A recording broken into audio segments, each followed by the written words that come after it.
Sudah, nggak usah bantah dengan Imaduddin. Bantah sudah tidak ada gunanya. Dia sudah bikin kesimpulan kok. Ulama sedunia mau mengatakan Ba'alawi itu Duriya Rasul, saya tetap menolak. Dan mengapa bermusyawarah? Goblok yang bermusyawarah itu. Biarkan aja udah. Saya kalau menjawab dia itu tidak sulit. Saya sebagai orang awam, saya percaya kepada Kiai Imad, tapi saya lebih percaya kepada Imam Nawawi Banten, baik dari segi ilmunya maupun dari segi akhlaknya. Maka untuk menghancurkan Indonesia ini, terima dulu liberalisme. Dengan diterimanya liberalisme, pikiran apapun saja bebas. Orang mau berpikiran apa saja bebas, asal tidak mukul orang. Mau berpendapat apapun saja bebas. Maka inilah sekarang pendapat-pendapat segala macam di Jawa Timur, di ini bebas. Itulah akibat liberalisme. Semua orang bebas berbicara, semua orang bebas untuk menyatakan perasaannya, termasuk barangkali dalam soal nasab ini. Iya. Kalau saya ini nggak pusing-pusing dengan nasab itu. Saya tidak pernah memikirkan nasab orang. Yang saya pikirkan nasib saya di dunia dan di akhirat. Apa? Ini mancing-mancing saya ini. Sudah, nggak usah bantah dengan Imaduddin. Bantah sudah tidak ada gunanya. Dia sudah bikin kesimpulan kok. Ulama sedunia mau mengatakan Ba'alawi itu Duriya Rasul, saya tetap menolak. Dan mengapa bermusyawarah? Goblok yang bermusyawarah itu. Biarkan aja udah. Saya kalau menjawab dia itu tidak sulit.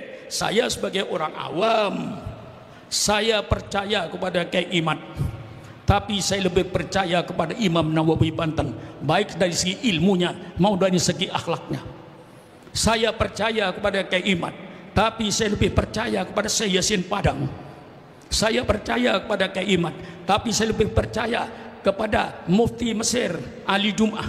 Saya percaya kepada Kiai Imad, tapi saya lebih percaya kepada Syekh Murtado Az-Zabidi yang mensarahkan kitab Ihya Ulumuddin. Saya percaya kepada Imaduddin, tapi saya lebih percaya kepada Imam Ibnu Hajar Al-Haytami sebagai seorang fuqaha. Saya percaya kepada Imaduddin, tapi saya lebih percaya sama Kiai Holil Bangkalan. Saya lebih percaya kepada Kiai Hasyim Asy'ari. Saya lebih percaya Kiai Khotib Al-Minangkabawi. Mereka ulama-ulama internasional, ngajinya kepada Ba'alawi di Masjidil Haram. Selesai tak? Mau bantah apa? Ilmunya saya lebih percaya sama Kiai Hasyim Asy'ari dengan ilmunya Kiai Imaduddin. Saya lebih percaya kepada ilmunya Syekh Yasin Padang. Saya lebih percaya kepada ilmunya Sayyid Muhammad Al-Maliki di Mekah. Dia ulama internasional. Dia menyatakan saya punya sanad dengan Ba'alawi. Punya sanad itu nanti punya guru. Sanad itu nanti guru. Kalau dalam istilah ilmu, saya punya sanad dengan Kiai Surwan Ma'mun misalnya. Saya punya sanad dengan para habaib. Iya, Habib Ali bin Husain Bungur itu guru saya. 2 tahun saya baca Bukhari dengan dia. Guru saya punya sanad. Sayyid Maliki saya punya sanad. Maka alhamdulillah, barangkali saya di antara sekian ulama yang mendapat langsung ijazah Sayyid Muhammad Maliki. Dia berkata kepada saya, "Ya syukran ajastu laka jami'a mu'allafati wa jami'a adhkari." Semua kitab-kitab dia yang dia susun dan dikir-dikir dia yang dia susun, saya mendapat ijazah mutlak daripada beliau. Guru saya Sayyid Muhammad Al-Maliki masih berguru kepada Ba'alawi. Ya, kalau dia mengatakan tidak ada yang langsung mengithbat, ya begitu ya kata-kata dia ya. Tidak ada yang langsung mengithbat. Athbata yuthbitu ithbatan, menetapkan dengan SK. Tidak ada, memang tidak ada yang memutuskan dengan ketetapan. Saya menetapkan bahwa Ba'alawi daripada Dzurriyyatur Rasul nggak ada. Ulama manapun tidak ada. Mengapa tidak ada? Karena sudah terang. Kiai Mahfud, tolong berikan kepada saya siapa profesor-profesor ahli astronomi yang menetapkan bahwa matahari itu panas. Berikan sama saya. Mana SK-nya dan ketetapannya? Ada yang menetapkan kalau matahari itu panas? Yang menetapkan goblok. Mengapa? Sudah surah wastifadoh. Matahari panas itu sudah dirasa oleh orang, nggak usah pakai ketetapan lagi. Mengapa harus pakai ketetapan? Saya Sukron Makmun menetapkan bahwa matahari itu panas. Sukron Makmunnya yang buta, yang tidak punya urat saraf. Orang yang punya saraf, punya mata, nggak usah menetapkan. Ada SK-nya dari ilmu perbintangan yang menetapkan bahwa matahari itu panas. Tidak ada. Mengapa tidak ada? Ya sudah surah wastifadoh. Tidak perlu lagi keputusan matahari panas kecuali orang buta dan tidak punya saraf. Ya kan? Kalau yang punya saraf, Habib, orang yang tidak punya saraf itu gak bisa merasakan apa-apa, Habib. Api itu tidak panas bagi orang yang tidak punya saraf. Siapa bilang api panas? Tidak.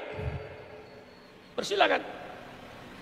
Kiai Mahfud, datangkan perempuan yang rambutnya panjang. Saya pegang pangkalnya, saya bakar ujung rambutnya. Urung lanjutnya api membara, tapi dia tidak menjerit. Mengapa? Di rambut tidak ada saraf. Hah? Pernah Kiai potong rambut jerit-jerit? Hah? Iya, bukan ada saraf, nggak batal dengan perempuan. Sudah nggak punya saraf. Nah iya, lah itu. Pernahkah Habib dipotong kukunya jerit-jerit? Tidak. Pisau tidak menyakitkan, kecuali kalau kukunya punya saraf. Nah, maka ketika operasi oleh dokter, sementara saraf tidak difungsikan, sehingga perempuan yang sesar 20 cm dibelah perutnya. Si perempuan gak menjerit karena sarafnya tidak difungsikan. Jadi kalau matahari itu panas, semua sudah tahu, nggak usah pakai SK. Kasih tahu sama kayak Imat itu.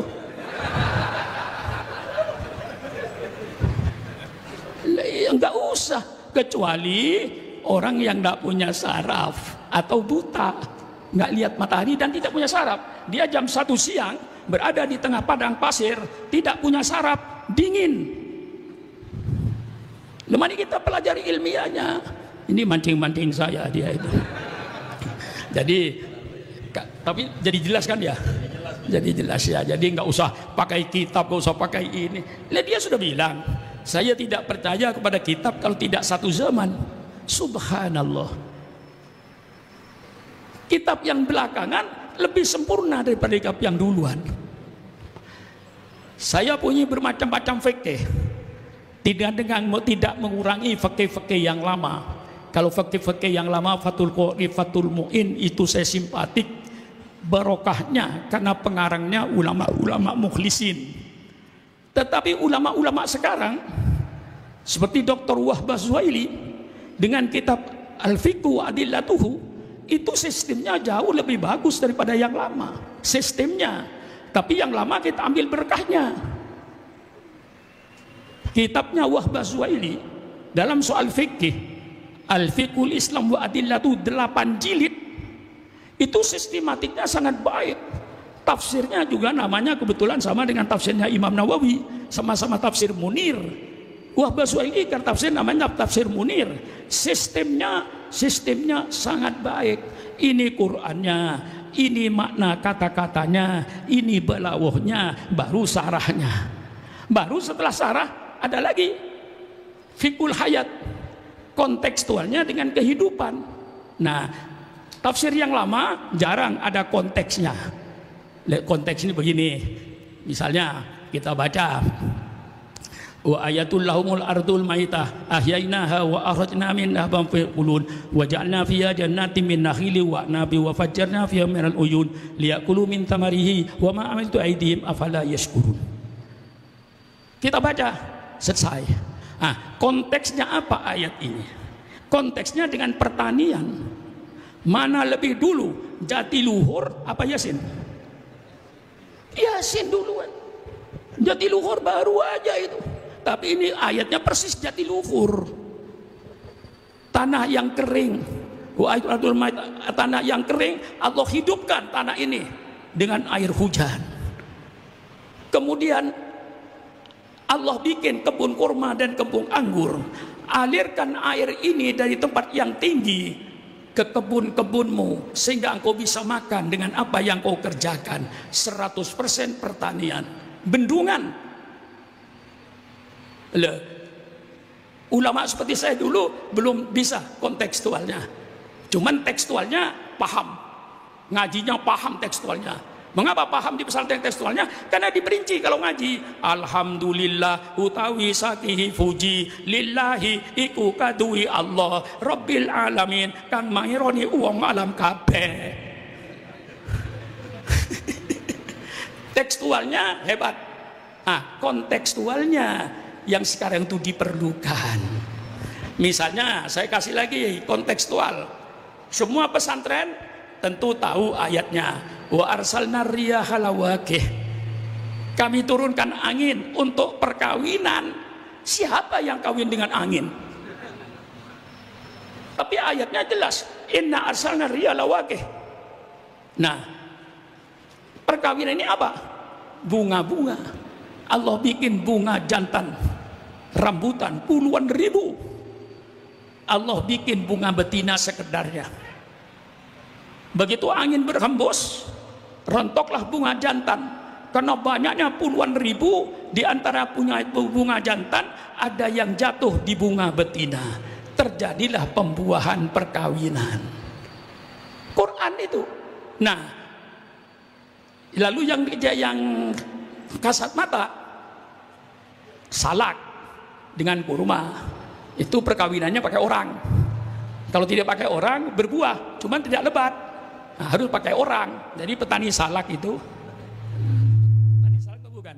Kalau bukan petani salak dia tidak tahu. Kalau petani salak tahu ini bunga jantan, ini bunga betina. Saya ambil bunga jantannya, letakkan di bunga betina, berbuahlah salak itu.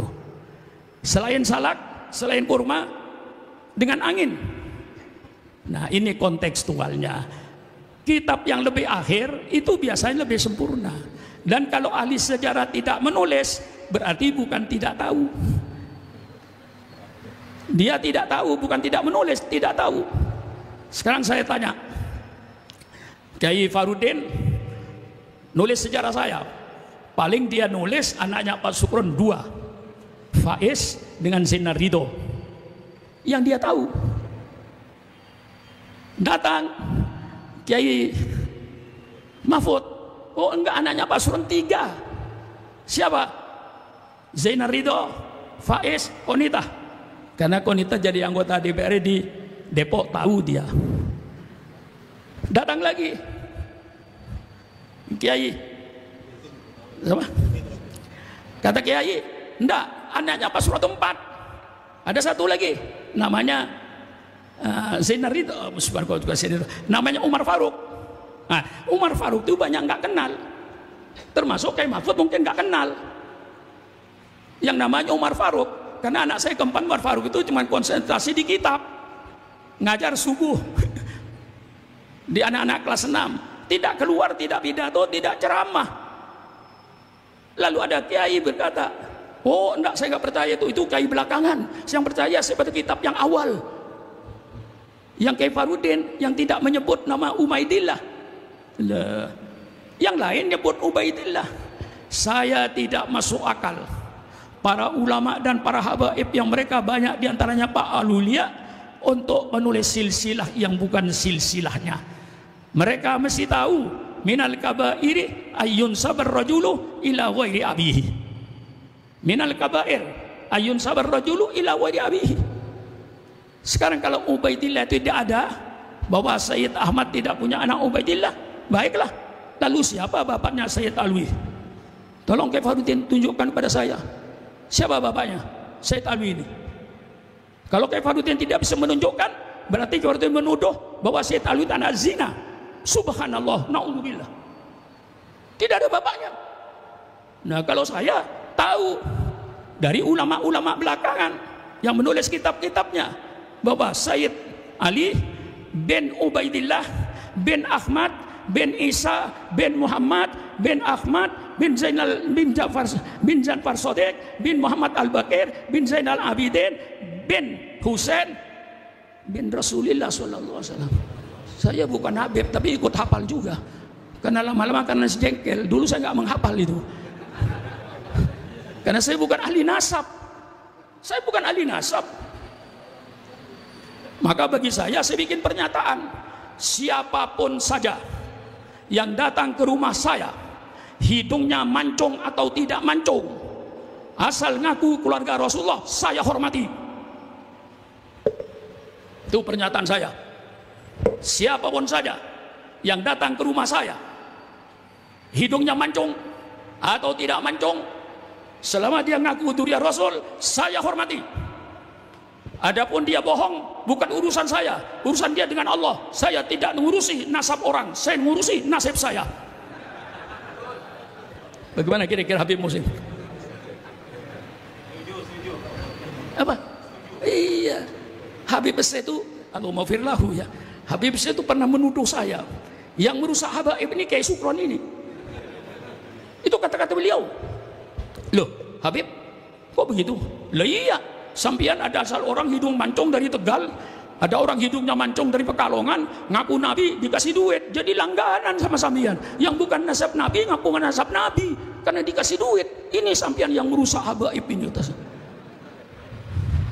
Loh, saya nggak peduli, saya husnudzon aja. Hidung apalagi nggak mancung pun ngaku nasab Nabi, saya terima kok. Mengapa terima kalau tidak mancung? Ya karena para habaib kawin dengan orang Sunda, kawin dengan orang Jawa. Dan saya kira semua habaib yang ada ini, kalau ditanya neneknya, pasti orang Indonesia. Tidak ada neneknya yang asli dari Hadramaut. Berani saya, walaupun depan Habib Muhsin saya berani. Bahwa neneknya Habib Muhsin insya Allah wong Indonesia. Karena dari Hadramaut tidak ada habaib yang bawa bini istri, itu nggak ada. Habib Ali kawin dengan orang Cikini, kawin dengan orang Bogor. Jadi walaupun hidungnya tidak mancung, dia ngaku nasab Nabi, saya hormati. Adapun dia berbohong, bukan urusan Sukron Makmun, urusan dia dengan Allah. Tapi saya menghormati, saya tidak berdosa. Apalagi masih habaib, bukan habaib itu saya hormati. Bagaimana? Orang-orang fuhab mantap apa tidak? Ini gunanya ngaji, supaya tidak terombang-ambing.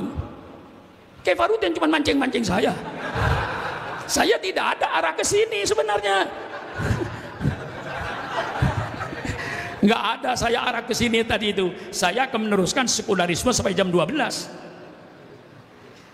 Setelah apa? Liberalisme, saya kemudian sekularisme. Supaya kita tahu makhluk ini apa tujuannya. Liberalisme, ini kesimpulan. Liberalisme, kebebasan adalah asas manusia yang tidak didasari, tidak dibatasi dengan agama, tidak dibatasi dengan Pancasila, tidak dibatasi Undang-Undang 45. Berarti liberalisme tujuannya untuk membinasakan bangsa Indonesia, mengayamkan bangsa Indonesia, mengkambingkan bangsa Indonesia, dan mengkebbukan bangsa, dan sudah berhasil.